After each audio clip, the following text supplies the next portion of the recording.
श्वास हो जाना। हाँ, इसका तात्पर्य यह है कि हमें भारी दुख की समय विपत्ति ने घेर लिया, भारी दुख का समय आ गया, हमें दृढ़ विश्वास है कि मेरे भगवान मेरा परम मंगल करेंगे, मेरा परम हित करेंगे।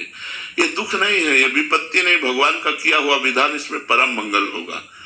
जैसे एक श्री राम नाम के भगत थे, श्री राम नाम था उनका, वो भगवान के परम भक्त थे और निष्काम भक्त थे। तो उनको पहले एक राज कर्मचारी के यहाँ नौकरी मिली, उनकी निष्कामता देखकर मंत्री जी ने अपने पास रख लिया और निष्कामता और प्रवीणता देखी तो बादशाह के सामने पेश कर दिया। तो बादशाह ने उनको निष्कामता के कारण ही खजांची बना दिया। अब वो इतने दयालु हृदय के थे, विश्वास की बात कहता हूं, इतने दयालु हृदय के थे कि जैसे कोई आया और कहा श्री राम जी हमारी बेटी का ब्याह है, तो खजाने से चुपचाप रुपया लेके दे देते। कोई बीमार है, कोई गरीब है, कोई भूखा है, ऐसे परेशान लोगों की वो सेवा करने लगे, खजानती थे। और ये बात काजी को पता चली तो वैसे ही वो जनता था कि इतने उच्च कोटि के पद पर बैठ गया, उसने तुरंत बादशाह से शिकायत की कि श्री राम आपके खजाने को आपकी बिना अनुमति के लोगों को बांट रहा है।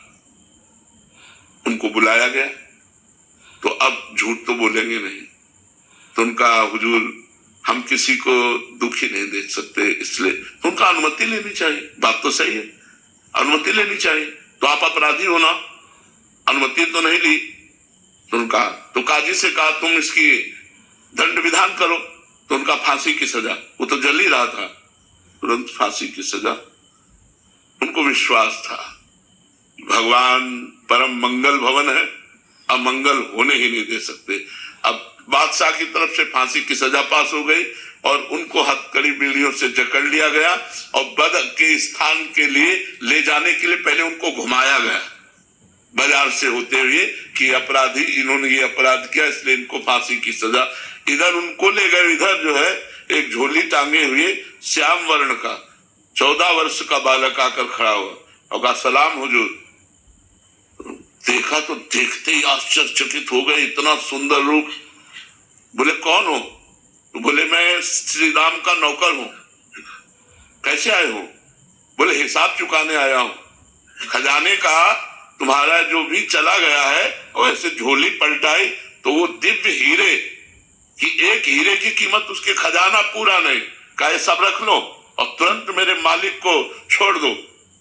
उसके होश खराब हो गए, नौकर में इतनी सामर्थ। अब तुम्हारा नाम क्या है?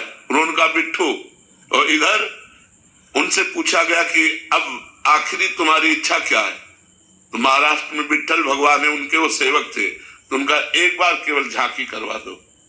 इधर हिसाब किताब, उधर कह रहे एक बार झांकी करा दो। तो विट्ठल भगवान के पास गए और कहा राजी हो? इतने में घोड़े से दौड़ते हुए वो आदमी आए राज की और कहा श्री राम को मुक्त कर दिया जाए। और बादशाह ने तुरंत बुलाया है, तो बादशाह ने बुलाया और कहा कि वो तुम्हारा नौकर वो हीरे डालकर पता नहीं कहां चला गया, मैं दोबारा देखना चाहता हूं, एक बार उसका दीदार करना चाहता हूं।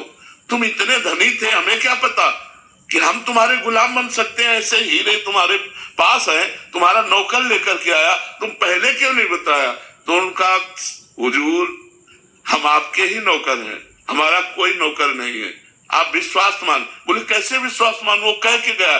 बोले क्या नाम बताया? बोले बिट्टू।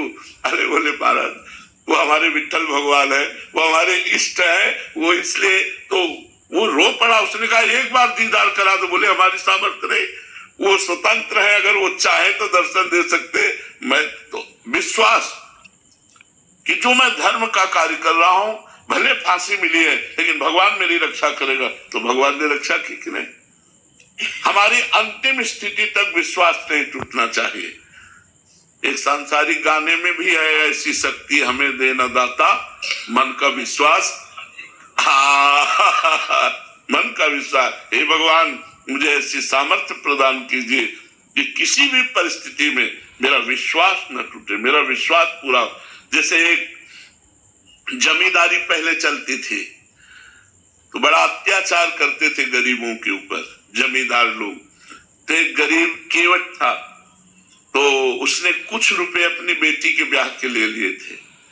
तो साल 2 साल में मेहनत करके पैसा एकत्रित किया और जमींदार को दे दिया जाके, अपनी खेती से कमा के। जमींदार ने वो रुपया लिया और फाइल से नाम नहीं काटा, कर्जा का जो हिसाब था वो काटा नहीं। 2-4 महीने बाद उसके आदमी गए और कहा जमींदार साहब ने बुलाया है। तो जमींदार ने कहा कर्जा दीजिए। तो उनका साहब हम तो दे गए थे आपको। अरे बोले व्यर्थ की बात करते हो, हमारी कॉपी में वैसे लिखा अभी कटा नहीं। बोले आप अब ना काटो तो आपकी बात, वैसे तो हम दे गए थे। अब वो जमींदार अपने हठ में, तो जमींदार ने रिपोर्ट कर दी और वो मुकदमा पहुंचा। जमींदार ने रजिस्टर पेश किया पूरा जुर्म। अब वो गरीब आदमी, उसने कहा साहब हमने दे दिया है। तो बोले गवाही? तो उनका रघुनाथ जी अर्थात भगवान राम, तो उनका रघुनाथ जी। तो बोले अगली पेशी में रघुनाथ को लिवा के लाना। उसने कहा हाँ ठीक है। एकांत में गया और रोया कि हम गरीब आदमी हैं, हमारे परिवार का पोषण उसी खेती से होता है। प्रभु यदि आपने गवाही ना दी तो हमारा तो सब बर्बाद हो जाएगा, हमारी बात झूठी हो जाएगी। आप कहाँ नहीं हो? जिस समय वो पैसा दिया था उस समय आप थे, क्योंकि आप सर्वत्र हैं तो आप उस जगह भी थे, इसलिए आपको गवाही देनी पड़ेगी। पहुंचा, उनका अपनी गवाही पेश करो। तो उनका बुलाओ, उसका नाम रघुनाथ है। रघुनाथ हाजिर हो। लाठी टेकते हुए आए और जमींदार से कहे 100 का नोट वो, 200 का नोट वो, इतने सोने के सिक्का उस जगह तुम्हारे रखे, वो इसी के तो दिए हुए हैं, हमने देखा। उसको होश उड़ गए कि ये तो बिल्कुल। और जब अब जमींदार की भगवान के सामने हिम्मत नहीं, जब आंख में आंख डाल के बात की ना तो उसकी हिम्मत, बोले हाँ हाँ हाँ हाँ। तो 420 में जमींदार के ऊपर दंड जुर्माना लगा और वो छोड़। विश्वास कि भगवान है मेरी रक्षा करेंगे, भगवान है मेरा सहयोग करेंगे। दृढ़ विश्वास, किसी भी स्थिति में विश्वास ना टलने पावे, ऐसी